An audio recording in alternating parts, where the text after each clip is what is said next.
The man in black fled across the desert, and the gunslinger followed. Today we bring the top 10 horror movie examples of the Mandela Effect. Before exploring the list, welcome back to the channel. Please take a brief moment, go down, smash the like button, and subscribe to our channel to stay connected with us. Without further ado, let's get started. The Mandela Effect is a phenomenon in which groups of people remember a certain event or circumstance, even though the actuality of the incident or circumstance is very different from how it is perceived.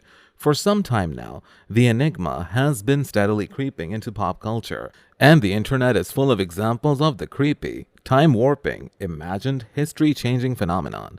As a result, the Mandela Effect has been seen in music, movies, people's personal lives, and various other places. As it turns out, some of the most iconic catchphrases, lines, and even plot points associated with a few favorite horror flicks have fallen victim to the Mandela Effect. So, let's get started on our list. At number 10, we have Candyman. According to legend, if you look into the mirror and say Candyman 5 times, the Candyman will appear. Or was it speak Candyman 3 times? With the release of the 2021 film Candyman, a spiritual sequel to the 1990s film of the same name, several people wondered if the legendary horror antagonist's calling card had been modified. While some claimed that the correct number of times to utter his name was 5, others claimed that the hook-handed ghost could once be summoned with fewer words. Unfortunately, these people probably misunderstood Candyman's legend for comparable repetition-based ghosts like Beetlejuice or Bloody Mary. Alright, now let's move to our next pick. At number 9, we have Interview with the Vampire.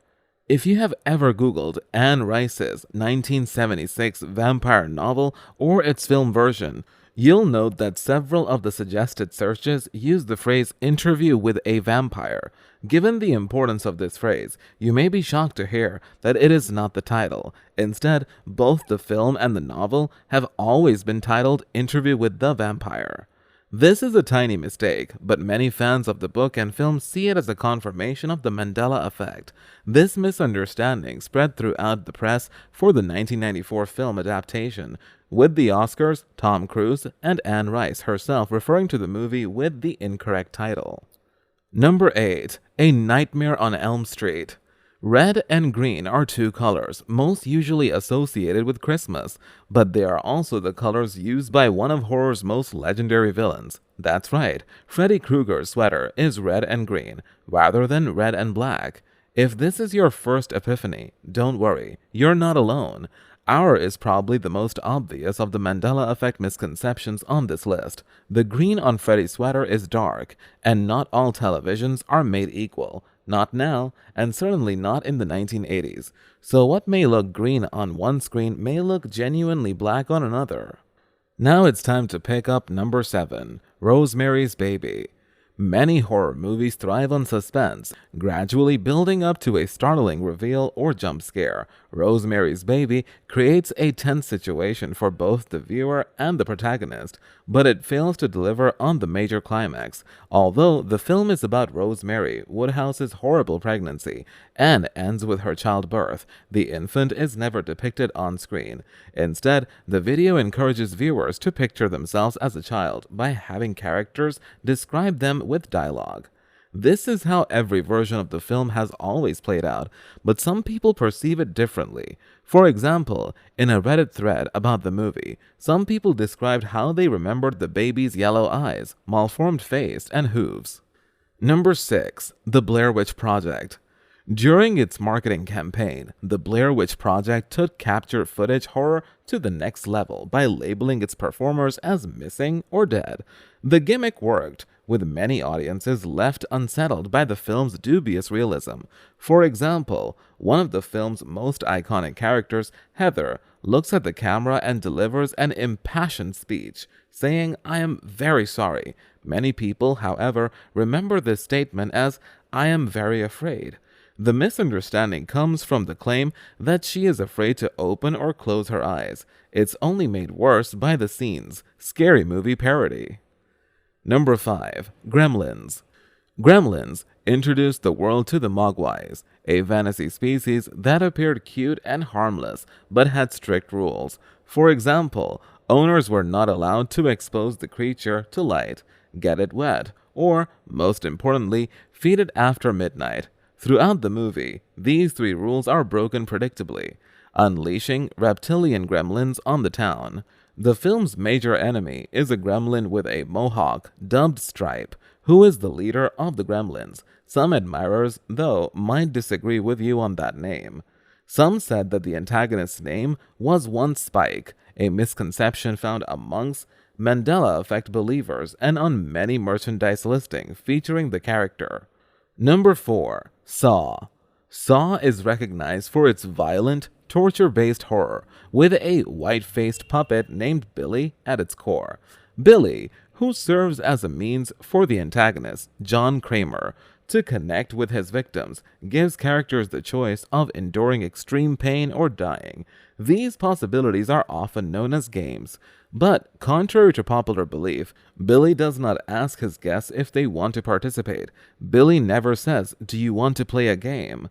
in the original Saw film, but rather, "I want to play a game."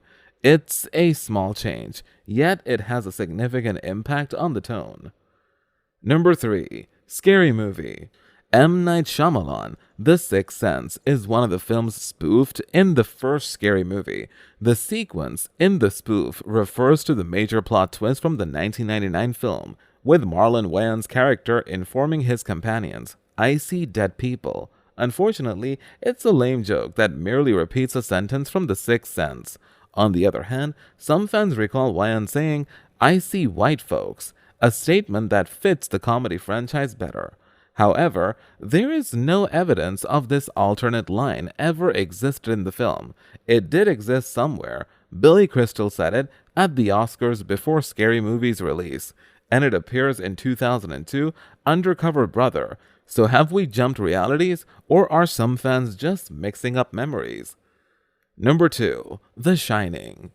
"Honey, I'm home" is a popular line in pop culture, appearing in family films, comedies, and even music. The line is flipped on its head in The Shining when Jack Torrance says it before slamming an axe through the bathroom door. Or, at the very least, it would be if Jack said it. Many users on the internet seem to remember the line as a straight riff on the generally happy term. But in actuality, Jack says, "Wendy, I'm home," rather than the generic honey. It's time to pick our top example. Number 1. Dr. Lecter never says "Hello, Clarice" in The Silence of the Lamb. You've probably heard the sentence, "Hello, Clarice," whether you've seen The Silence of the Lambs once or 20 times. One of the film's most famous lines is Hannibal Lecter's frightening greeting, which has inspired memes and has appeared on countless t-shirts. But what if we told you that this line doesn't appear in the film? In The Silence of the Lambs, Hannibal Lecter never says, "Hello, Clarice." Instead, "Good evening, Clarice," is the closest he comes. It's surprising how many folks got this line jumbled up. Perhaps it is proof that we are now living in another reality. Well, I enjoyed watching horror movies. I think they are interesting and enjoyable to see. When I tell people about my opinion about these types of films, they either agree with me or look at me like I'm insane. I'm going to explain why I'm not insane for liking horror movies to everyone who thinks I am. There are several reasons why I enjoy scary movies. One reason is the adrenaline that they give you. When I'm watching one and the music becomes louder and my palms get clammy, I know something is about to scare me, and I adore that feeling. Another explanation is because the scare themselves are frightening. During the movie, I enjoyed when something appears on the screen and I can't help but jump up in the air. Yes, I am a crazy person. So, guys, do you like horror movies? What is one fun horror fact you'll never forget? Let us know in the comments. That concludes today's video. Don't forget to share, like, and subscribe to the channel, and enable alerts to be notified of new uploads. Thanks for your time. We'll see you in our next video. Bye.